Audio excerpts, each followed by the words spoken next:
और वहीं छत्तीसगढ़ के बस्तर में बाढ़ से हालात अब भी गंभीर बने हुए हैं और इसी मुद्दे पर पूर्व सीएम भूपेश बघेल ने राज्य सरकार की मुआवजा नीति पर सवाल उठाए। उन्होंने कहा कि अब तक 8 मौतें हो चुकी हैं, लेकिन सरकार की ओर से कोई ठोस घोषणा नहीं हुई। बिजली बिल के मुद्दे पर भूपेश बघेल ने कहा कि हमारी सरकार ने 5 साल तक बिजली बिल नहीं बढ़ाया, उल्टा साफ किया। अब नई सरकारें ने स्मार्ट मीटर लगाकर जनता की जेब काटनी भी शुरू कर दी है। ईडी की कार्रवाई को लेकर भी बघेल ने बीजेपी पर जमकर निशाना साधा है। सुनिए।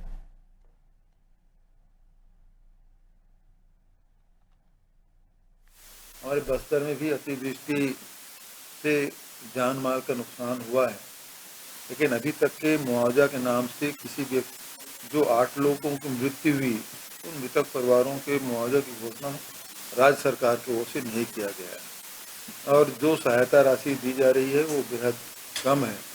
अतिवृष्टि में जो हमारे खासकर दंतेवाड़ा जिला है, बीजापुर है, सुकमा है, इसमें बहुत ज़्यादा क्षति हुई है।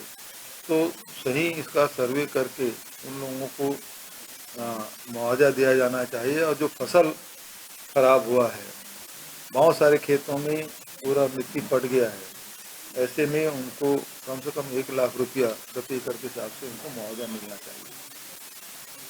देखिए, 5 साल हमारी सरकार में हम लोगों ने बिजली बिल बढ़ाया नहीं, बल्कि घरेलू उपभोक्ताओं के बिजली बिल हाफ हमने किया 400 यूनिट तक। अब वो सरकार है उसको वापस ले लिया है, दूसरी तरफ बिजली बिल बढ़ा दिया है, तीसरे तरफ स्मार्ट मीटर लगा दिया है जो बहुत तेज़ी से घूम रहा है। और इस कारण से जो 10-1200 रुपया प्रति महीने जिसका बिजली बिल आता था, अब 3, 3,500, 4,000 रुपया प्रति मीटर बिजली बिल आ रहा है। अभी एक तो बिजली कटौती हो रही है, तब ये स्थिति है।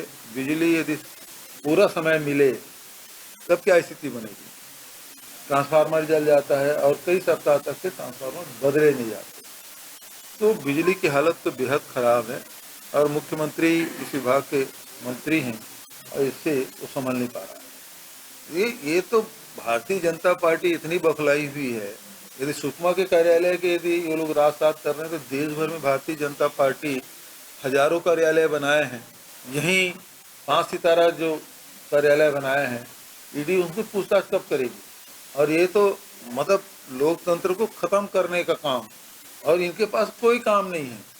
मतलब यदि कांग्रेस पार्टी कोई भी कार्यक्रम करे उसके पहले ईडी चली जाती है ताकि डर का माहौल बना रहे। क्योंकि ओट चोर गद्दी छोड़ कल बिलासपुर में कार्यक्रम आयोजित किए हैं और आज ईडी का पहुंचना ये साबित करता है कि वो उनके आका के द्वारा भेजा गया है।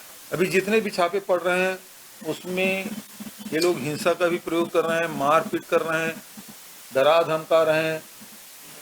कुछ लोग आए थे, मुझसे मिले और घंटों पिटाई उनको किया और जो बोलते हैं वही दस्तखत करो। ईडी अपनी सीमाओं से बाहर जाके काम कर